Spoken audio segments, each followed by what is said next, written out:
Hari ini, I've actually known your pastor for a long time. saya udah kenal Pastor Don tuh untuk waktu yang cukup lama ya. We were actually in seminary at the same time, Karena kita bersama-sama kuliah di seminari about 33 years ago. sekitar 33 tahun yang lalu ya. It was a long time ago. Waktu yang sangat lama. We both had different color hair back then, Waktu itu rambut kita warnanya berbeda. and I had more of it back then. Dan saya punya rambut lebih banyak waktu itu ya. But it's so good to be here today. My wife and I actually live in Manila, Philippines. Jadi istri saya dan saya tinggal di Manila, di Filipina.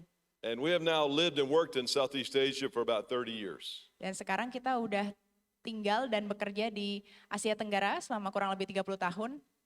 In our time, we've served in Thailand and in Laos and now the Philippines. Kita sudah pernah melayani di Laos, di Thailand, dan sekarang di Filipina. We can speak Thai and we can speak Lao, but I'm sorry, we cannot speak Bahasa. Kita bisa berbicara sedikit Thailand dan Laos, tapi kita belum bisa bicara bahasa Indonesia. Or I should say, I cannot speak Bahasa. My wife is actually doing pretty good. Sebenarnya saya yang nggak bisa ngomong ya, istri saya lebih bisa berbicara bahasa Indonesia. So feel free to speak to my wife in Bahasa. It'll give her some practice. Jadi silahkan berbicara sama istri saya. But this morning, I'd like to speak to you from the book of Luke, chapter 10. Tapi pagi ini saya akan membicarakan cerita dari kitab Lukas pasal ke-10. And we'll look at verse 25 through 37. Ayatnya yang ke-25 sampai ke-37. Today we want to talk about loving your neighbor. Hari ini saya mau berbicara tentang mengasihi sesama kita. And you go and read that in Bahasa, it's okay. Ya. Lukas 10 ayat 25 sampai 37. Pada suatu kali berdirilah seorang ahli Taurat untuk mencoba Yesus, katanya, "Guru, apa yang harus kuperbuat untuk memperoleh hidup yang kekal?" Jawab Yesus kepadanya, "Apa yang tertulis dalam hukum Taurat? Apa yang kau baca di sana?" Jawab orang itu, "Kasihilah Tuhan Allahmu dengan segenap hatimu dan dengan segenap jiwamu dan dengan segenap kekuatanmu dan dengan segenap akal budimu, dan kasihilah sesamamu manusia seperti dirimu sendiri." Kata Yesus kepadanya, "Jawabmu itu benar, perbuatlah demikian, maka engkau akan hidup." Tetapi untuk membenarkan dirinya, orang itu berkata kepada Yesus, "Dan siapakah sesamaku manusia?" Jawab Yesus, "Adalah seorang yang turun dari Yerusalem ke Yeriko. Ia jatuh ke tangan penyamun-penyamun yang bukan saja merampoknya habis-habisan, tetapi yang juga memukulnya, dan yang sesudah itu pergi meninggalkannya setengah mati. Kebetulan ada seorang imam turun melalui jalan itu. Ia melihat orang itu, tetapi ia melewatinya dari seberang jalan. Demikian juga seorang Lewi datang ke tempat itu. Ketika ia melihat orang itu, ia melewatinya dari seberang jalan. Lalu datang seorang Samaria yang sedang dalam perjalanan ke tempat itu. Dan ketika ia melihat orang itu, tergeraklah hatinya oleh belas kasihan. Ia pergi kepadanya, lalu membalut luka-lukanya. Sesudah ia menyiraminya dengan minyak dan anggur. Kemudian ia menaikkan orang itu ke atas keledai tunggangannya sendiri, lalu membawanya ke tempat penginapan dan merawatnya. Keesokan harinya ia menyerahkan 2 dinar kepada pemilik penginapan itu, katanya, "Rawatlah dia, dan jika kau belanjakan lebih dari ini, aku akan menggantinya waktu aku kembali." Siapakah di antara ketiga orang ini, menurut pendapatmu, adalah sesama manusia dari orang yang jatuh ke tangan penyamun itu? Jawab orang itu, "Orang yang telah menunjukkan belas kasihan kepadanya." Kata Yesus kepadanya, "Pergilah dan perbuatlah demikian." Let's pray. Mari kita berdoa. Father, we thank you for your word. Kami bersyukur Tuhan untuk firman-Mu. Lord, we ask you that while we study it today, Kami berdoa Tuhan saat kami merenungkannya pada pagi hari ini. Lord, that you would use it to draw us closer to you. Engkau menggunakan firman-Mu ini Tuhan untuk menarik kami lebih dekat lagi kepadamu. Father, we ask for your Holy Spirit to work in our hearts Bapak, aku minta Roh Kudus-Mu bekerja di dalam hati kami and draw us closer to you. dan menarik kami lebih lagi dekat kepadamu. It's in Jesus' name that we pray. Dalam nama Yesus kami berdoa. Amen. Amin. Some years ago, when my wife and I were working and living in Laos, Beberapa tahun yang lalu waktu istri saya dan saya bekerja dan melayani di Laos, I had actually gone and played golf with 2 of my friends. saya pergi bermain golf dengan 2 orang teman saya. And I was driving home from the golf course with those 2 men, and we were going along the road, and we saw an accident that had taken place. Dan waktu kita dalam perjalanan pulang, saya dan 2 orang teman saya itu, saya melihat ada kecelakaan di jalan. There was this big group of people that was gathered around a motorcycle that was on the ground. Ada banyak kerumunan orang yang berkerumun di tengah-tengah motor yang sedang jatuh di tengah jalan itu. And as we got closer, we noticed that there was actually a young lady, a girl underneath that motorcycle. Dan waktu kita mendekat, kita lihat ada seorang ibu muda dan juga anak gadis yang terkapar jatuh. And so I pulled off over on the side of the road, and I pulled off far enough so I wouldn't be blamed for the accident. So I pulled off on the side of the road off to the right. Jadi setelah saya melihat itu, saya langsung mengarahkan mobil saya ke tepi jalan dan berhenti. All three of us got out of the car, and we could tell she was hurt, so I took towels that I had in the car with me to help this girl. Dan waktu kita bertiga itu berhenti, kita turun dari mobil dan kita lihat bahwa anak gadis ini dan ibu muda ini sangat kesakitan. Jadi kita mengambil handuk yang kita punya di mobil. As we approached her, I was surprised as I had the towels, but I noticed that actually she had a bad cut. There was blood everywhere, but her head had already stopped bleeding. Dan saat saya mau memberikan handuknya, saya melihat darahnya itu berkucuran kemana-mana.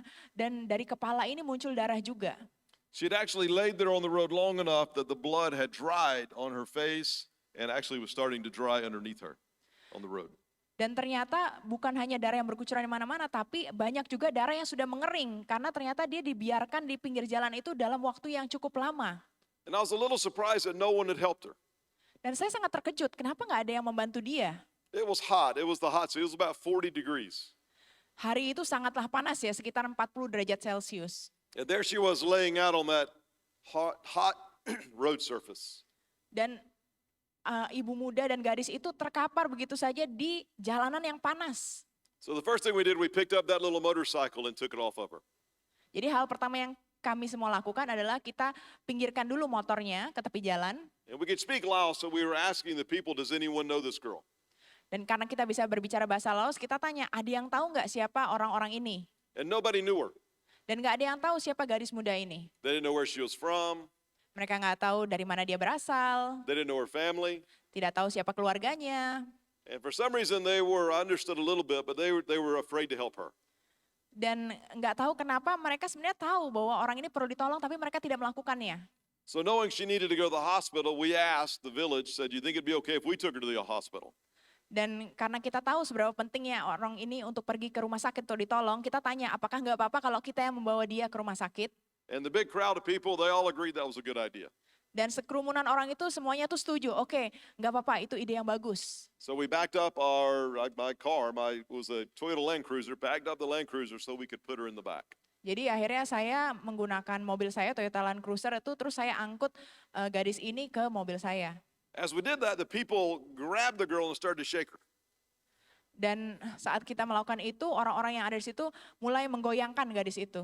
I don't know why, but in Laos, people thought after a road accident, it was a good idea to shake the victim. I don't know why. Saya nggak tahu kenapa, tapi di Laos orang berpikir ya, kalau untuk memindahkan korban kecelakaan harus digoyang-goyang dulu. To try to wake them up, I don't know why. Mungkin untuk membangunkan mereka, tapi saya nggak tahu kenapa. But with my limited medical training, which is zero, I knew that wasn't a good idea.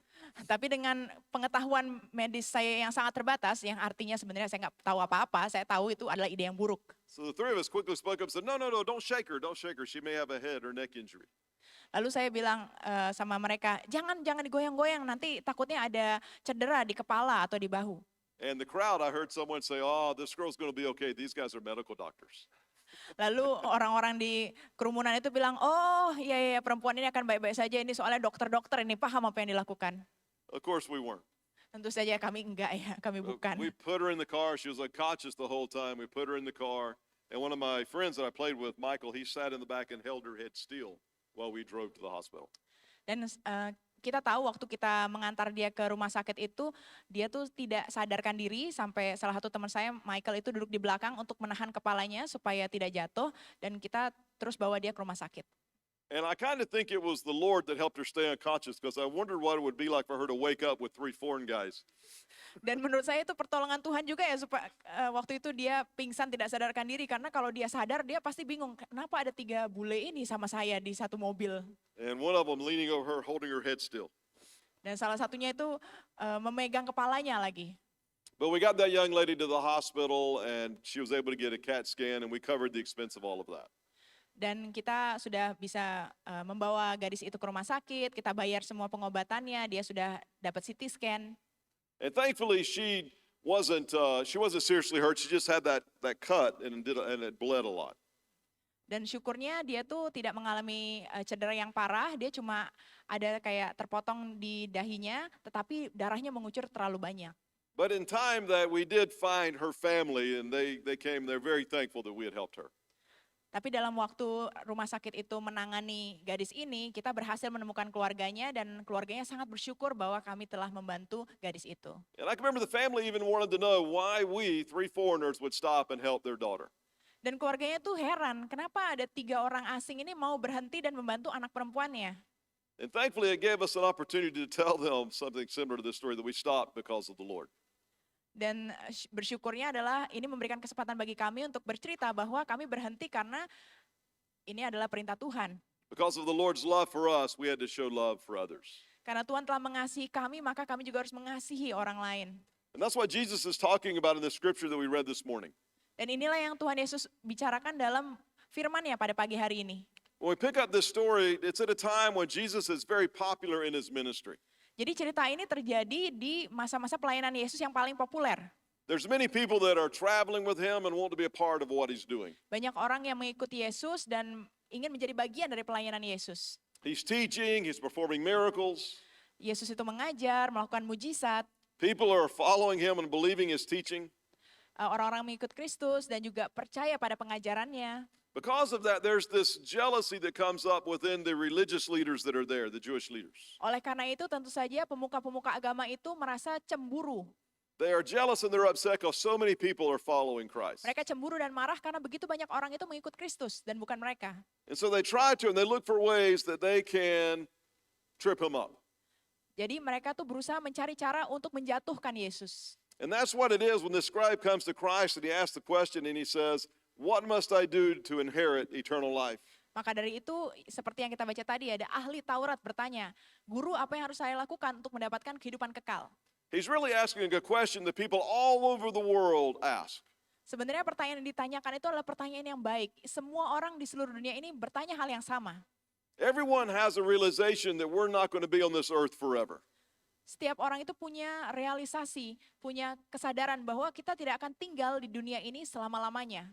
When you're young, you don't consider it much, but when your hair starts to change color, you start to think about it.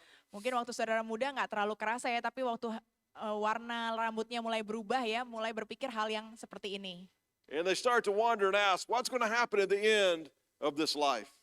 Dan kita semua mulai berpikir apa yang akan terjadi di akhir hidup kita. We see people every day trying to answer this question. Dan begitu banyak orang setiap harinya berusaha menjawab pertanyaan ini. In Asia, we see people burning incense in temples. Kita lihat kalau di Asia mungkin banyak orang itu membakar dupa di kuil-kuil. We see people making offerings to the spirits, Kita lihat juga orang mungkin membuat sesajen untuk roh-roh. following different codes of worship, following different gods. Mungkin mengikuti cara penyembahan yang berbeda, juga menyembah ilah-ilah lain. They're hoping to do enough so that if they do enough of these things, they'll have eternal life. Semuanya itu berharap bahwa dengan melakukan hal itu mereka bisa mendapatkan kehidupan yang kekal. Of course, we know the only answer for that is Jesus. Tentu saja kita sebagai orang percaya kita tahu bahwa satu-satunya jawaban adalah Yesus. But when this religious leader asked Jesus, he's doing it to try to trip him up, to try to make him make a mistake. Jadi saat ahli Taurat ini bertanya pertanyaan tadi, tujuannya itu bukan untuk mendapatkan kejelasan, tapi untuk menjebak Yesus. In a way, he's testing Christ.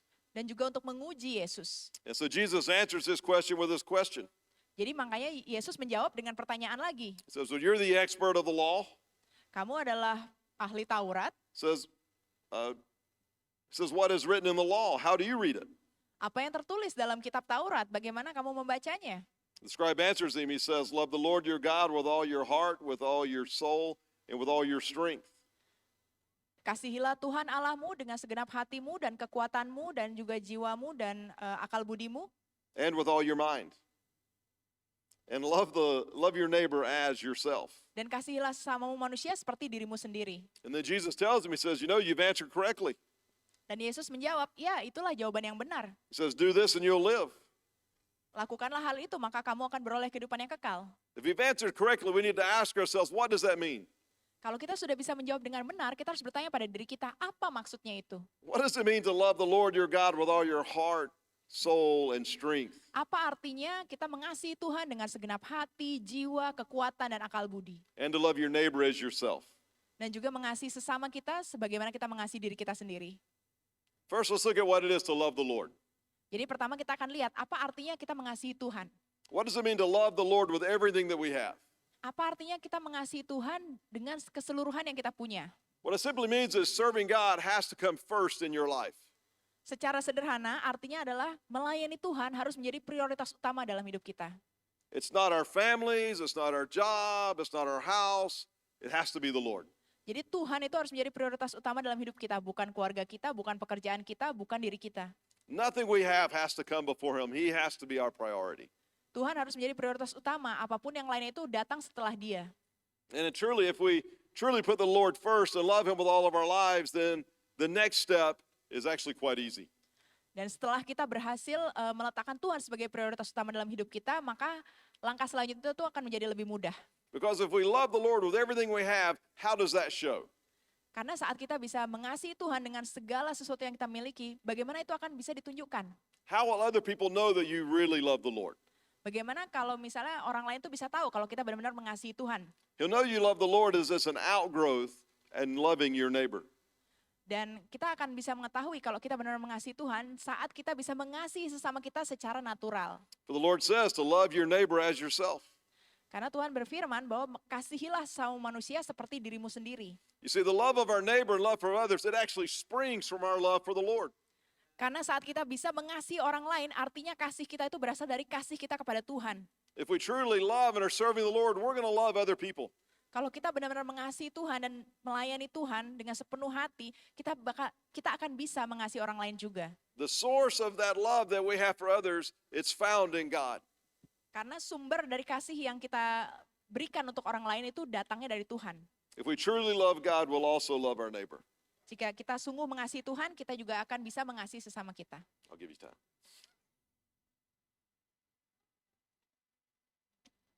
You really can't have one without the other. Saudara nggak akan bisa melakukan satu hal tanpa yang lainnya. If you claim to be serving God and following God, Kalau saudara berbicara bahwa, oh saya ini mengikut Tuhan dan melayani Tuhan, then you have to love your neighbor. maka saudara harus mengasihi sesama saudara. But one thing we have also know is not every neighbor is easy to love. Tapi yang tentunya kita sadari ya, bahwa tidak semua orang itu gampang untuk dikasihi. We had, one time we were living in northern Philippines, we've had it a couple times, but I remember this one particular. Our neighbor got a karaoke machine. Ya waktu saya dan istri saya itu tinggal di Filipina Utara ya, saya ingat satu waktu itu tetangga saya punya mesin karaoke. And my wife has a theory that the only people that own karaoke machines are people that actually can't sing. Jadi istri saya punya teori, orang-orang yang punya mesin karaoke adalah orang-orang yang nggak bisa nyanyi. I don't mean to offend you. If you have a karaoke machine, I'm sure you can sing very well. Saya nggak bermaksud untuk menghina saudara, tapi saya percaya ya kalau saudara punya mesin karaoke pasti saudara bisa nyanyi. But our neighbor had a karaoke machine and he could not sing. Tapi tetangga saya itu dulu punya mesin karaoke, tapi dia nggak bisa nyanyi. And in time we discovered that his wife could not sing. Dan kita juga mengetahui saat itu, ternyata istrinya nggak bisa nyanyi juga. And then we discovered that all of his little kids, they couldn't sing either. Anak-anaknya nggak bisa nyanyi juga. And it made it kind of hard to love him. Dan bikin kita itu susah banget ya untuk mengasihi dia. But even with this karaoke machine, we still had to show the love of the Lord to my neighbor. Dan bahkan dengan adanya mesin karaoke dan mereka nggak bisa nyanyi ini, kita tetap harus menunjukkan kasih kita kepada dia. One thing I've noticed in our world, though, it's easy to love people that are like us. Satu hal yang saya sadari adalah sangat mudah untuk mengasihi orang-orang yang seperti kita. People that have a similar background to us. Orang yang punya latar belakang yang mirip dengan kita. People that have similar political views that we have. Orang yang punya pandangan politik yang mirip dengan kita. Those are the easy neighbors to love. Mereka adalah sesama yang gampang untuk dikasihi. But some of our neighbors, they don't look just like we do. Tapi beberapa sesama kita itu tidak terlihat seperti kita. They don't dress like we do, Mereka tidak berpenampilan seperti kita. but they're still our neighbor. Tapi mereka tetap sesama kita. We still have to love them. Kita harus tetap mengasihi mereka. The Lord has called us to love them. Tuhan sudah memanggil kita untuk mengasihi sesama kita. Pastor Don referenced a movie that actually we haven't seen yet, but the Jesus Revolution. Pastor Don tadi menyebutkan film Yesus Revolution ya. But I do know it's about a time when in the U.S., in the church in America, that they had trouble welcoming in these people that didn't look like all the rest of us Christians look like. Dan saya juga sadari ya bahwa di gereja-gereja di Amerika itu juga ada kalanya di mana orang-orang itu tidak mudah untuk menerima orang-orang yang tidak serupa dengan mereka. They had long hair. Rambutnya yang panjang, They didn't wear a tie when they came to church. nggak pakai baju yang rapi saat datang ke gereja. They were different and they were hard for people to love as their neighbor. Orang-orang ini berbeda dan sangatlah sulit untuk kita bisa mengasihi mereka. But the Lord has called us to love our neighbor. Tapi Tuhan sudah memanggil kita untuk mengasihi sesama kita. He's called us to love others. Kita dipanggil untuk mengasihi orang lain. We truly love our God with all we have. Jika kita sungguh-sungguh mengasihi Tuhan dengan seluruh apa yang kita miliki, It'll show in the way we treat others. pastinya akan terlihat dengan cara kita memperlakukan orang lain. I've been amazed as I've lived in the Philippines and I've watched this work out in our communities. Dan waktu saya sedang tinggal di Filipina itu ya, saya melihat ada kegiatan ini di komunitas kita. When we lived up in the northern part of the Philippines for about 2 years. Kita, istri saya dan saya tinggal di Filipina Utara sekitar 2 tahun. And during that time, we had a terrible typhoon that passed over our island and just rained and rained and rained. Dan waktu kita tinggal di sana itu ada angin puting beliung yang sangat parah dan hujan itu terus turun tidak berhenti-henti. It rained just torrential rains for about 2 weeks. Selama 2 minggu berturut-turut hujan dan angin topannya itu tidak berhenti-henti. We had 14 days of nothing but hard rain. 14 hari penuh dengan hujan dari pagi sampai malam. When you have rain like that in the mountains and you've cut all the trees down, you wind up having mudslides. Jadi saat kita tinggal di dekat pegunungan dan semua pohon-pohon yang sudah ditebang, tentu saja dengan 2 minggu hujan tidak berhenti akan terjadi tanah longsor. And after about 2 weeks, the mountains started to give way and whole communities were swept away. Dan itu benar terjadi ya, setelah 2 minggu tanah longsor terjadi dan seluruh komunitas yang ada di dekat gunung itu tersapu. Just in our province alone, in Benguet province, there are more than 500 people that died in mudslides. Hanya di provinsi tempat kami tinggal, di provinsi Benguet itu, 500 orang itu mati karena kejadian ini. It was a tragic time. The mudslides had come down and even blocked the roads to the city we were living in where no goods can come in and out. Sangat tragis karena tanah longsor ini turunnya itu sampai ke kota dan memblokir semua jalan-jalan sehingga pertolongan itu tidak bisa diantarkan. When that kind of thing happens, people go and they buy everything they can. Saat hal ini terjadi, tiap orang pasti akan keluar dan berusaha membeli apa yang mereka bisa beli. So in a very short period of time, the markets were empty. Jadi tentu saja dalam jangka waktu yang pendek, pasar-pasar itu kosong, semua barang habis. The grocery stores had no rice. Supermarket udah nggak ada beras, The market had no rice. pasar lokal juga nggak ada beras. And we had a community right near us over in La Trinidad that had lost a whole mountainside where more than 60 people died in one slide. Dan komunitas di dekat kami, komunitas Trinidad itu 60 orang meninggal karena tanah longsor ini. And as it turned out, we had a church in La Trinidad that was at the base of that mountain. Dan ternyata di kaki gunung itu ada sebuah gereja. And I'd been over to La Trinidad many times to speak and take part in their worship services. Saya sudah pernah datang ke gereja ini di Trinidad ini beberapa kali untuk melayani jemaatnya di sana. And before the mudslide, above that church was just houses all the way to the top of the mountain. Dan sebelum tanah longsor itu terjadi, dari kaki gunung sampai atas gunung itu semua tuh ada rumah-rumah penduduk. But after those slides, everything had come down that mountain. There was nothing above, and it actually slid all the way down and stopped right at the base of that church. Dan setelah tanah longsor terjadi, semua rumah itu hancur, hilang, dan yang tersisa hanya gereja di kaki gunung itu. And that church became a place of ministry and distribution and to give food out and try to help take care of those in the community. Dan gereja itu menjadi markas tempat orang-orang itu bisa melayani dan juga mendistribusikan makanan dan bantuan. So the community that I was in, we did a food drive where people donated food what they already had because you couldn't buy any.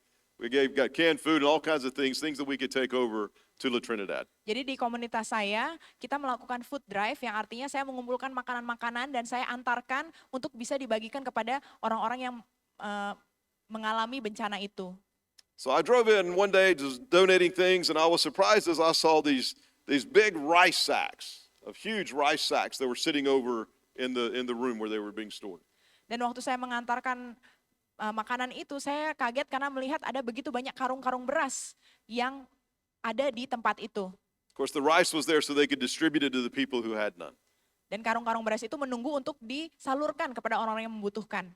And I asked the youth pastor there that was handling all this distribution, I said, where'd that rice come from? Dan saya tanya kepada pendeta muda yang ada di tempat itu ya, dari mana kamu dapatkan beras-beras ini? He said, well, that rice came from Abatat, Oh, beras itu datang dari Abatan, which is a town about 50 kilometers away in the mountains. sebuah kota sekitar 50 km di pegunungan. And I asked him, I said, well, how did it get here? The road's washed out. Terus bagaimana mereka bisa nganterin beras ini, kan jalannya tertutup. I knew there was no way they could drive there because there was no road. Saya tahu nggak mungkin mereka bisa mengantarkan dengan mobil karena nggak ada jalan. I said, how did it get here? He said, well, the brothers in Abatat knew we needed rice. Ya pastor muda itu menjawab, ya tapi saudara kita di Avatan tahu kita di sini membutuhkan beras. Said the road was washed out about 10 kilometers of road. Jadi ada sekitar 10 km jalan yang hilang. He said, so they carried this rice, Jadi selama 10 km itu mereka memanggul berasnya, 10 kilometers 10 kilo, to get the rice there. supaya bisa mengantarkan berasnya ke tempat itu. You see, they did that because they knew their neighbor was in need. Mereka melakukan itu karena mereka tahu ada sesamanya yang membutuhkan bantuan. And they carried that and went to that because they were showing what Jesus was talking about. Dan mereka melakukan itu karena mereka menjalankan apa yang Yesus katakan. That if you'll love me, you're going to show that love. Bahwa jika kamu mengasihi aku, kamu akan menunjukkan kasih itu kepada sesamamu. And they showed that love. It goes down to Matthew chapter 7, verse 12, which many times we call the golden rule. Dan cara kita menunjukkan kasih itu sama dengan di Matius 7 ayat 12. Where Christ said, so in everything do to others what you would have them do to you.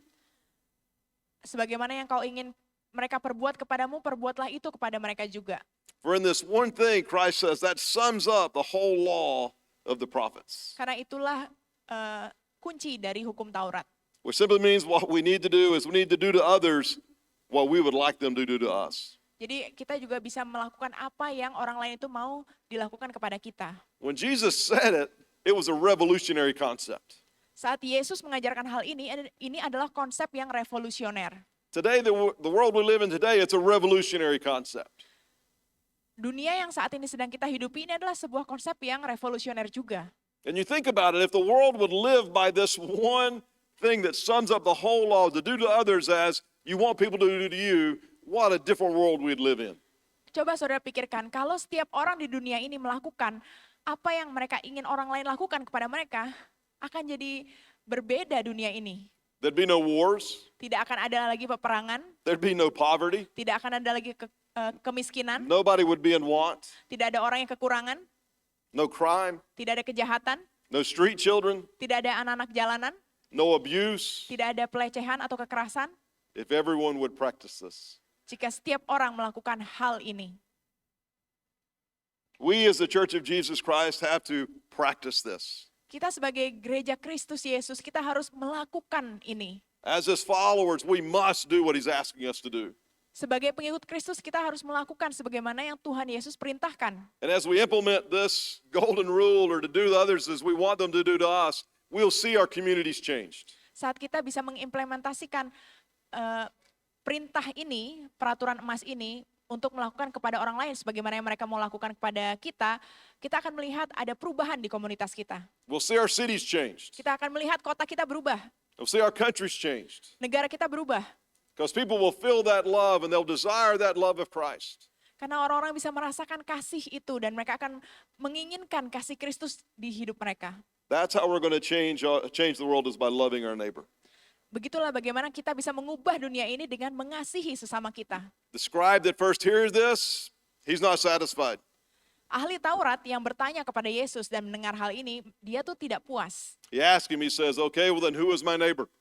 Dia bertanya lagi, oke, kalau gitu siapa sesama saya? To answer the question, Jesus tells him the story of the Good Samaritan. Untuk menjawab pertanyaan itu, Yesus menceritakan cerita orang Samaria yang murah hati. We read this story earlier, and Christ tells the story of a man who gets attacked by robbers on the road. Tadi kita sudah baca ceritanya bahwa ada orang yang dirampok, He's hurt, he's beaten up, and he's laying on the side of the road. dia ditinggalkan hampir setengah mati dan tidak ada dan ditinggalkan di pinggir jalan.